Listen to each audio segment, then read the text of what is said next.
Dans cette situation, j'attends que le véhicule gris ait terminé sa manœuvre. Réponse A. Je profite de l'espace à gauche pour dépasser. Réponse B.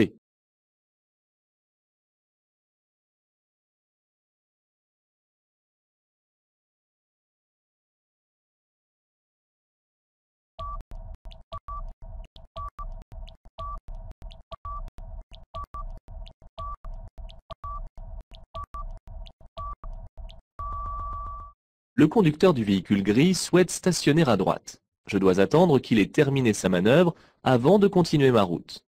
En effet, les zébras à gauche matérialisent un terre-plein. Il m'est donc impossible de circuler dessus.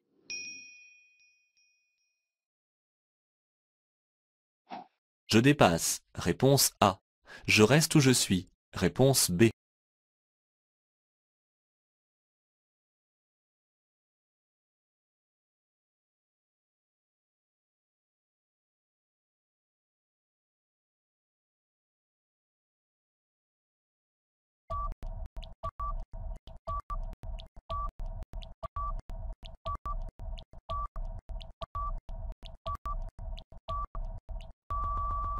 Je circule hors agglomération et j'aborde un virage à plus de 100 mètres de là. La ligne médiane est une ligne de dissuasion qui m'autorise à dépasser uniquement les véhicules lents. Ici, le dépassement du cyclomoteur sera rapide car il roule à une vitesse largement inférieure à la mienne. Après les contrôles d'usage et le clignotant, je dépasse.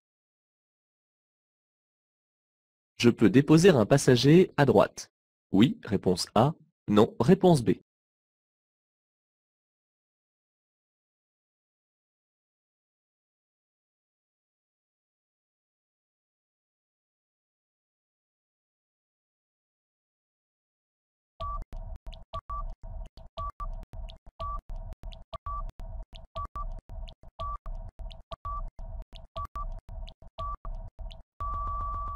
Pour déposer un passager, il faudrait que je sorte des voies à droite, car l'arrêt est interdit sous un pont. En effet, l'arrêt et le stationnement sont interdits dessus ou dessous un pont ou à l'intérieur d'un tunnel. Je reviens tranquillement dans la voie de droite. Oui, réponse A. Non, réponse B.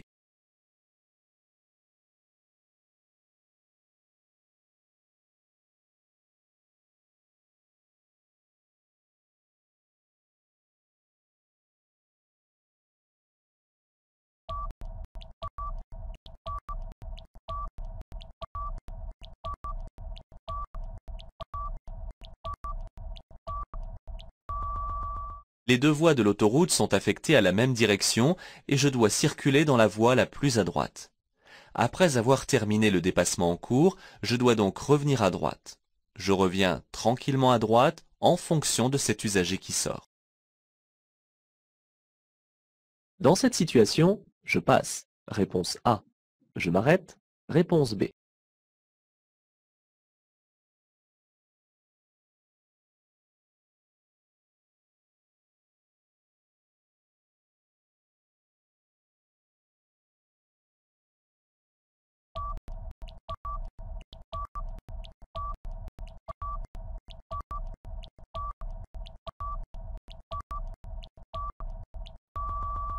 Je suis obligé de céder le passage aux piétons régulièrement engagés dans la traversée d'une chaussée, qu'ils soient ou non sur un passage piéton.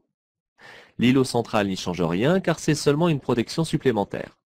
Si je ne respecte pas cette règle, je risque une forte amende de 4e classe, une perte de 4 points sur mon permis de conduire, ainsi qu'une suspension de ce dernier. Je ralentis et je m'arrête. Réponse A. Je ralentis et je passe. Réponse B. Je passe sans ralentir. Réponse C.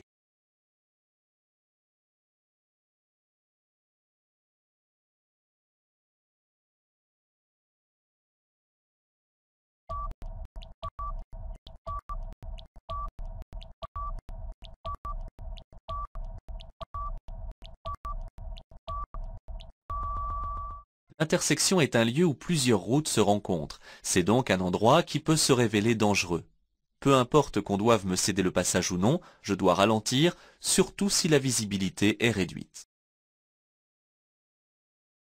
Je m'étais engagé. Je m'arrête. Oui, réponse A. Non, réponse B.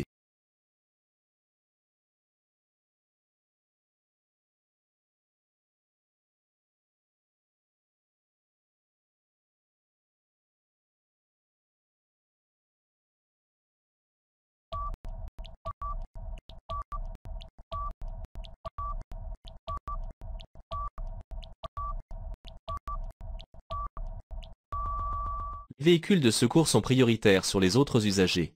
Ainsi, ce véhicule de pompier qui actionne ses avertisseurs passera avant moi sur ce carrefour giratoire, même si je suis déjà engagé. Ce conducteur doit me céder le passage. Oui, réponse A. Non, réponse B.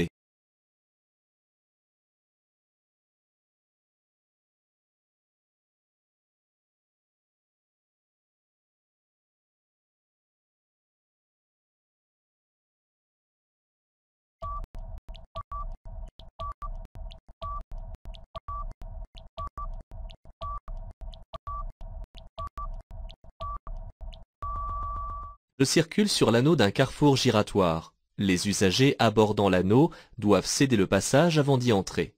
La règle est rappelée par la ligne d'effet du céder le passage.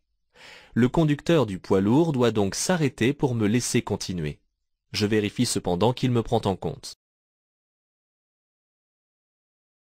Je vais devoir céder le passage. Oui, réponse A. Non, réponse B. M'arrêter. Oui, réponse C. Non, réponse D.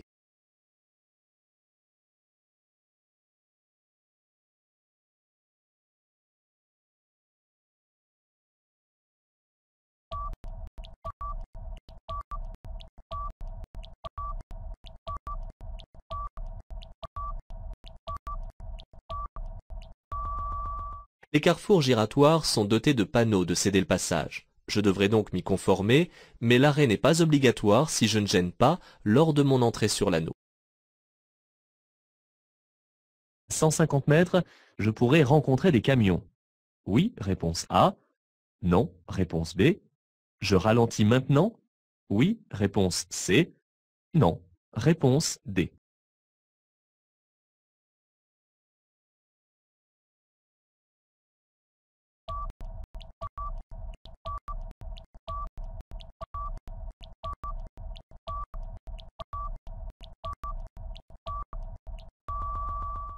Ce panneau de danger signale une sortie d'usine à 150 mètres. Aux abords des sites industriels, il existe un grand trafic de véhicules divers et notamment de poids lourds. Il est prudent de ralentir dès maintenant. Je vais rencontrer un cassis ou dodane à 50 mètres. Oui, réponse A. Non, réponse B.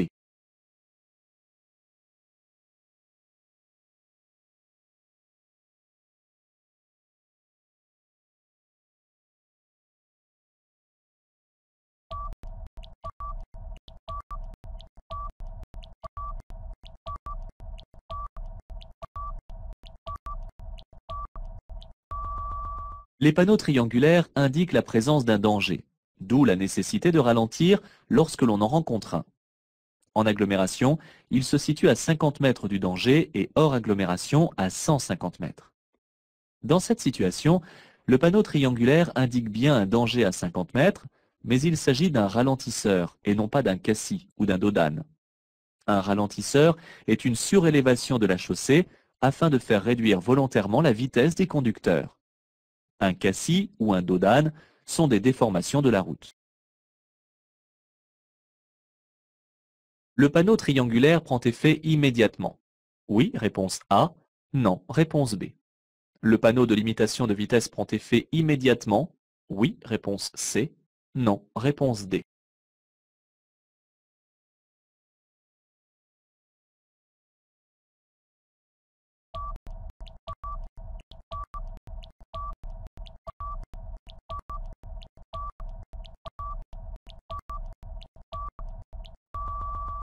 En règle générale, les panneaux triangulaires prennent effet à 50 mètres en agglomération et à 150 mètres hors agglomération, sauf ce panneau de double sens de circulation qui prend effet immédiatement. Bien évidemment, les panneaux de prescription prennent effet tout de suite. L'interdiction de dépasser concerne tous les véhicules. Réponse A. Les véhicules de transport de marchandises dont le poids total autorisé en charge est supérieur à 12 tonnes. Réponse B.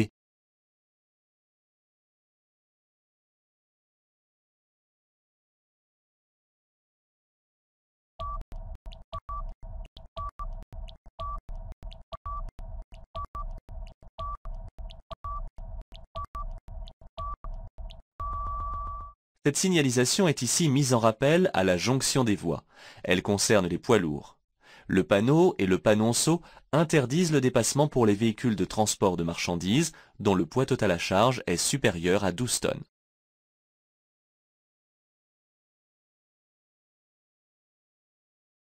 Le premier virage est à 2 km. Oui, réponse A.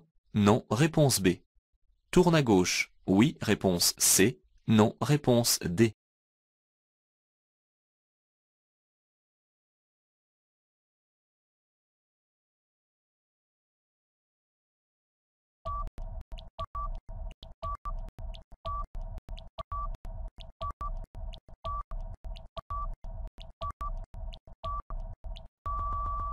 Ce panneau de danger m'annonce une succession de virages dont le premier tourne à droite. Il est implanté 150 mètres avant le danger et le panonceau précise qu'il s'étend sur une distance de 2 km.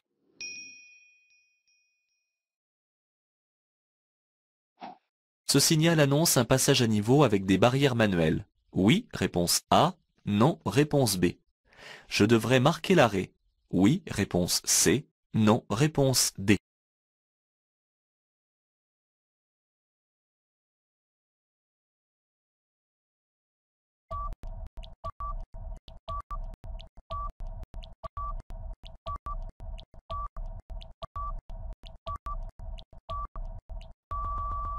Ce panneau de danger annonce un passage à niveau sans barrière ni demi-barrière. Le passage est équipé d'une signalisation renforcée car le panonceau annonce aussi un stop à 150 mètres.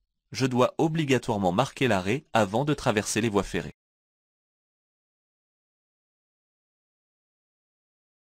La circulation s'établit ici sur une voie. Réponse A. 2 voies. Réponse B. 3 voies. Réponse C.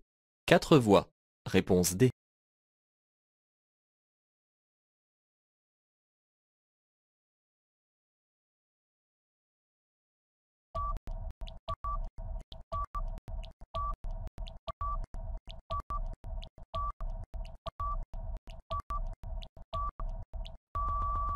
Si je compte ici le nombre des voies, il y en a 4. Celle de droite est une voie d'accélération, je ne peux donc pas y circuler. Et celle de gauche est temporairement fermée à la circulation. Il reste donc 2 voies dans mon sens. Ces deux véhicules stationnés l'un derrière l'autre sont en infraction. Oui, réponse A. Non, réponse B.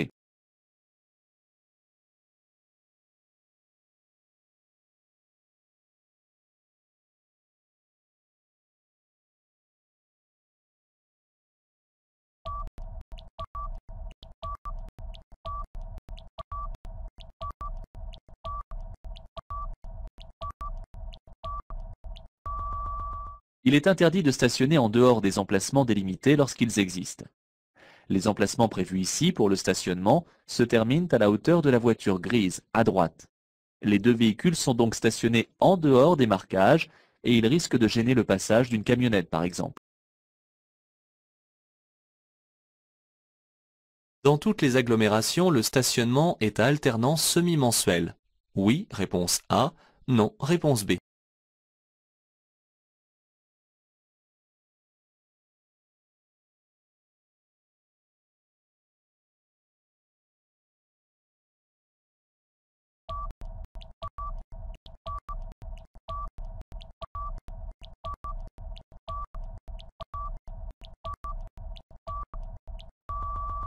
Le régime de stationnement n'est pas lié au panneau d'entrée d'agglomération. Certes, nombre d'agglomérations ont adopté l'alternance semi-mensuelle, mais un panneau le spécifie, alors à proximité, ou parfois sur le panneau d'entrée d'agglomération. Le stationnement est ici interdit avant et après le panneau. Réponse A. De chaque côté de la rue. Réponse B.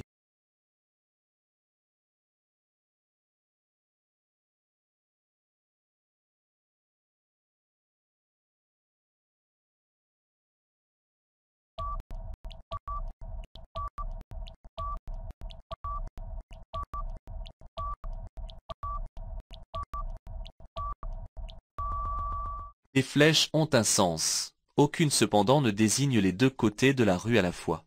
Il y a alors un panneau de chaque côté. Qu'elle soit donc posée à l'horizontale ou à la verticale, elle désigne toujours avant et après le panneau. Cela dépend de l'orientation du panneau. À proximité d'une bouche d'incendie sont interdits l'arrêt. Oui, réponse A. Non, réponse B. Le stationnement. Oui, réponse C. Non, réponse D.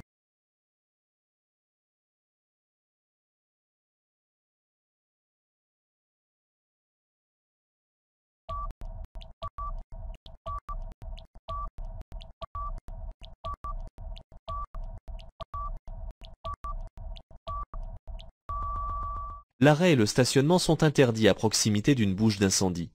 Il faut en effet laisser la place pour plusieurs véhicules de pompiers qui viendraient se connecter afin de puiser de l'eau. Je risque la fourrière. Par temps de neige, il est utile de relever les essuie-glaces lors d'un long stationnement. Oui, réponse A. Non, réponse B.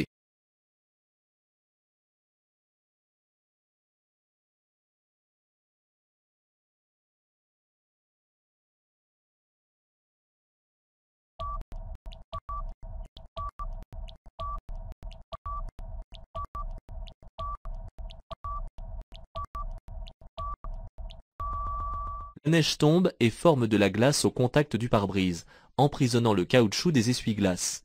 Il est ensuite difficile de les décoller sans les endommager. Je relève donc ceux-ci avant la chute de neige. Je viens de placer le symbole des feux sur le repère. J'ai donc actionné les feux de croisement. Réponse A. Les feux de route. Réponse B.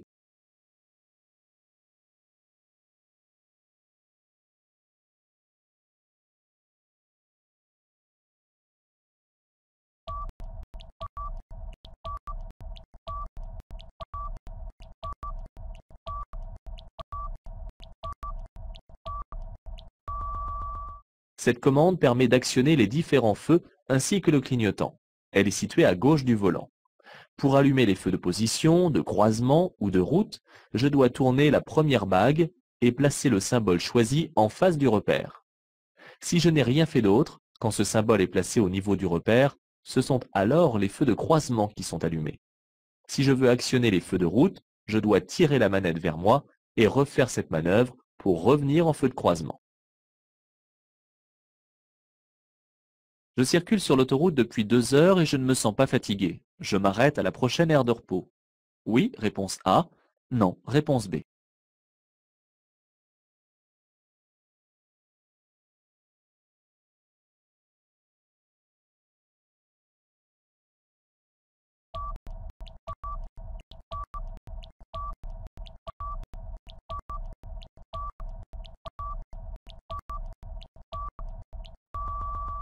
Sur l'autoroute, je dois marquer une pause d'au moins 15 minutes toutes les 2 heures ou tous les 200 km.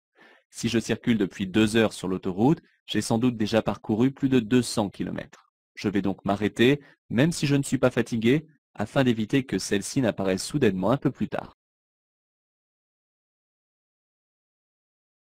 Pour circuler dans cette neige épaisse, je dois monter des chaînes au moins sur les 4 roues du véhicule. Réponse A. Sur les 2 roues motrices. Réponse B.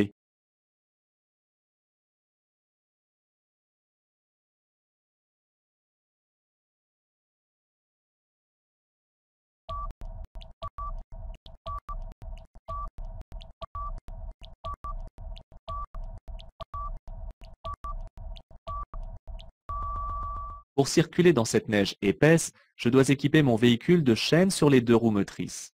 Équiper les 4 roues n'est pas utile, sauf si les 4 roues du véhicule sont motrices ou s'il s'agit d'un véhicule à propulsion. Je dois ou je peux ici circuler avec les feux de route. Réponse A. Les feux de croisement. Réponse B. Les feux de brouillard avant. Réponse C. Les feux de brouillard arrière. Réponse D.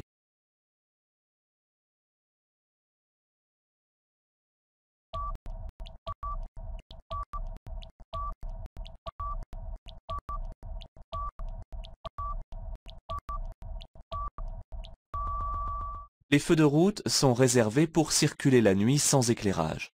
Je dois obligatoirement allumer les feux de croisement par mauvaise visibilité. J'allume aussi les feux de brouillard arrière, car il y a du brouillard, et si mon véhicule en est équipé, j'allume aussi les feux de brouillard avant. J'allume ici les feux de croisement, réponse A, de route, réponse B, de brouillard avant, réponse C, de brouillard arrière, réponse D.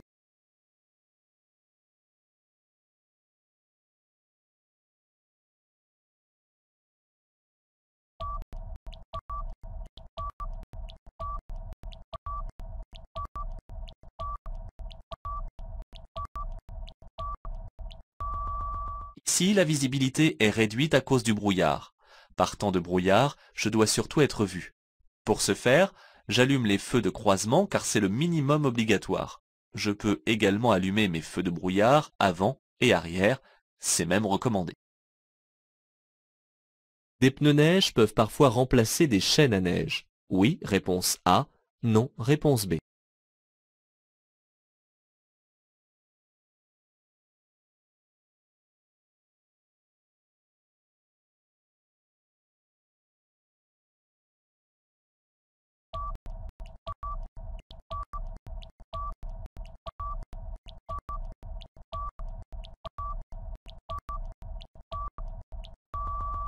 Les pneus neige ont la particularité de bien adhérer sur le verglas et de cramponner sur l'épaisseur de neige. Lorsque les chaînes à neige sont obligatoires, parfois un panonceau précise que les pneus neige peuvent suffire. Suite à un gros excès de vitesse, on peut suspendre immédiatement mon permis. Oui, réponse A. Non, réponse B. Saisir mon véhicule. Oui, réponse C. Non, réponse D.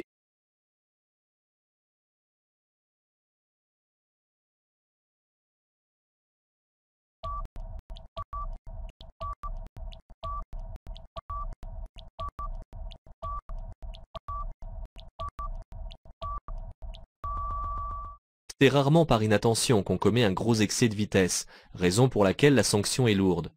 À partir de 50 km/h d'excès, on me retire 6 points. On suspend immédiatement mon permis de conduire et le véhicule peut être saisi pour être vendu au domaine. J'éteins maintenant les feux de croisement. Oui, réponse A. Non, réponse B. Je reprends l'accélération. Oui, réponse C. Non, réponse D.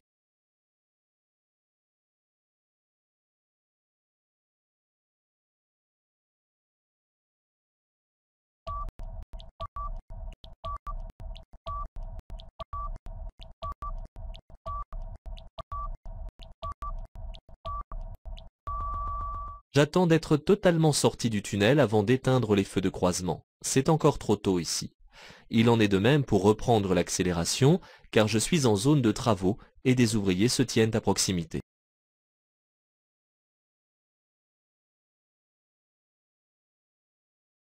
Téléphoner au volant avec un kit main libre est interdit.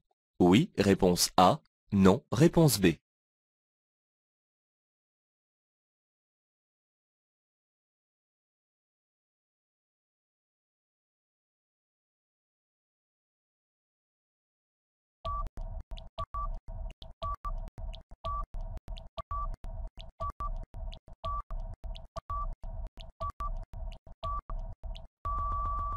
Téléphoner en conduisant est un acte dangereux.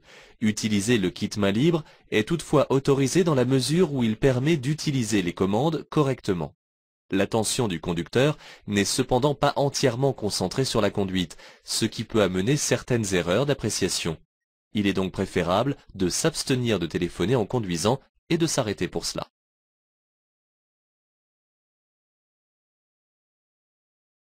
Conduire moins vite permet de préserver l'environnement. Oui, réponse A. Non, réponse B. Limiter les risques d'accident. Oui, réponse C. Non, réponse D.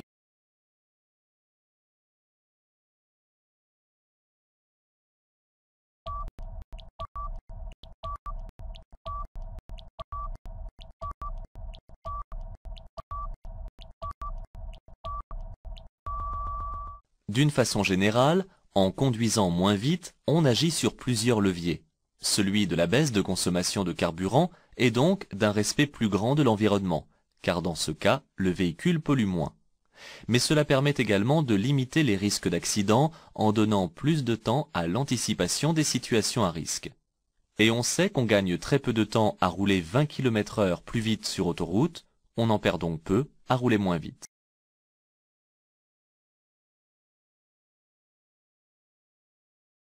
Je souhaite dépasser. Je peux encore me placer dans la voie de gauche. Oui, réponse A. Non, réponse B. J'actionne maintenant mon clignotant. Oui, réponse C. Non, réponse D.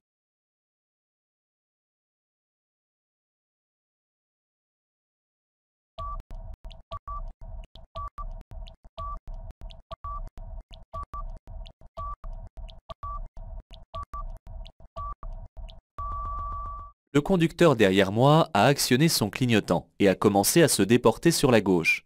Si j'actionne à mon tour le clignotant, je risque de le surprendre et de compliquer sa prise de décision. C'est pourquoi, lorsque je suis sur le point d'être dépassé, je reste dans ma voie et je conserve la même allure pour que les estimations du conducteur qui me dépasse ne soient pas faussées.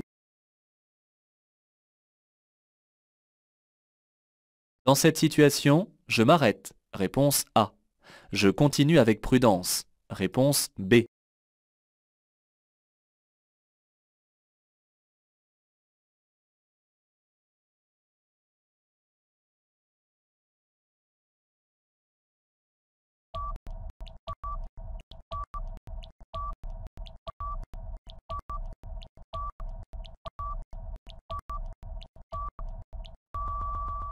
Le conducteur à ma droite exécute une marche arrière pour quitter son emplacement de stationnement. Mais j'aperçois ses feux stop allumés. Le feu au loin est vert. Si je m'arrête maintenant, je bloquerai la circulation derrière moi. Je peux donc continuer, mais je ralentis et j'observe le comportement de ce conducteur. Après le passage de l'usager en face, je peux mordre sur la ligne continue. Oui, réponse A. Non, réponse B.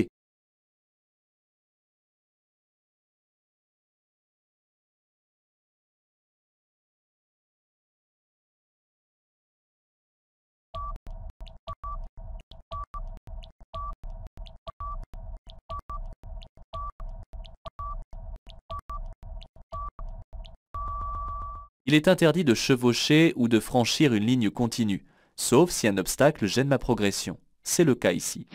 En effet, les techniciens de la DDE effectuent des travaux de nettoyage sur la chaussée. J'attends donc que le véhicule arrivant en sens inverse m'ait croisé pour mordre largement sur la ligne continue et ainsi continuer à circuler.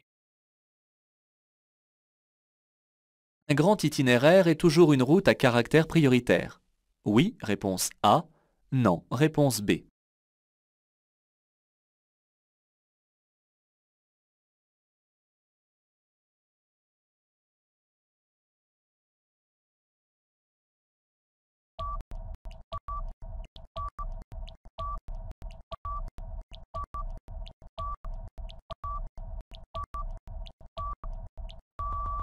Il suffit que je circule moi-même sur une route à caractère prioritaire pour que ce grand itinéraire que je vais croiser perde son statut, s'il l'avait.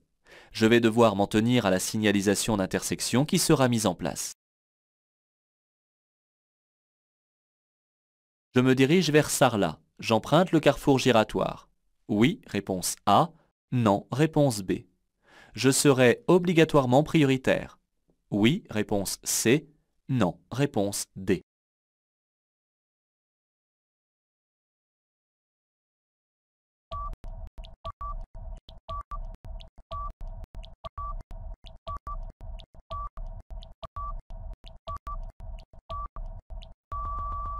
Lorsque j'aborde un carrefour giratoire, je cède obligatoirement le passage aux usagers circulant sur l'anneau. Mais pour me rendre à Sarlat, je peux tourner à droite avant le rond-point. Lorsque je rejoindrai la direction de Sarlat, je ne sais d'ici quelle sera la signalisation d'intersection et j'aviserai sur place. Au volant d'une fourgonnette, je peux tourner à gauche. Oui, réponse A. Non, réponse B.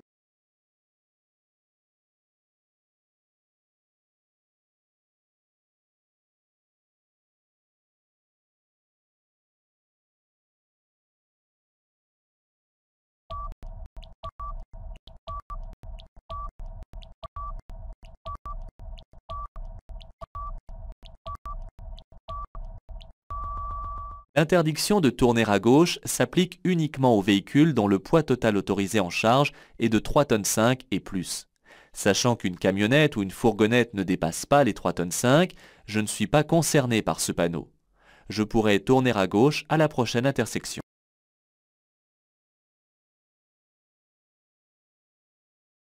La signalisation annonce un passage à niveau à 100 mètres. Réponse A.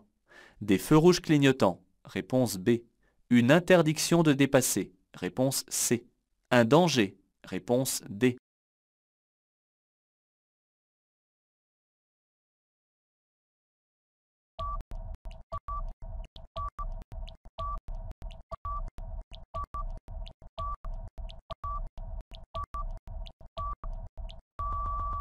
La signalisation annonce un danger car un triangle annonce toujours un danger.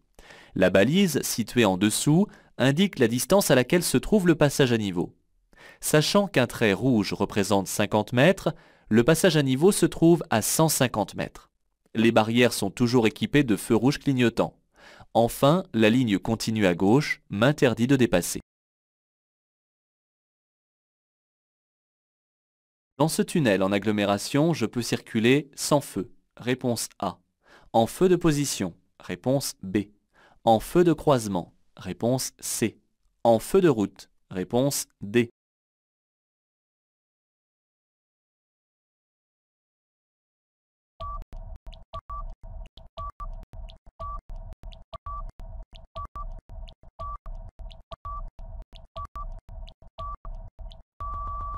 En agglomération, dans un tunnel bien éclairé, comme c'est le cas ici, je peux circuler avec les feux de position ou les feux de croisement. Je ne dois en aucun cas circuler sans feu ou avec les feux de route, car je risquerais de surprendre ou de gêner les autres usagers. Mon véhicule doit être équipé à l'arrière d'un ou de deux feux de brouillard. Oui, réponse A. Non, réponse B.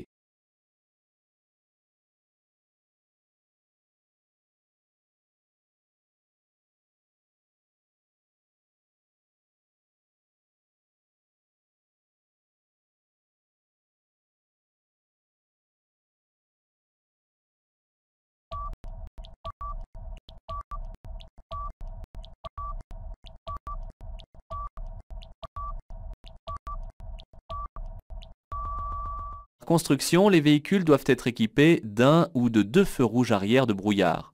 La lumière émise est plus intense que celle des feux rouges.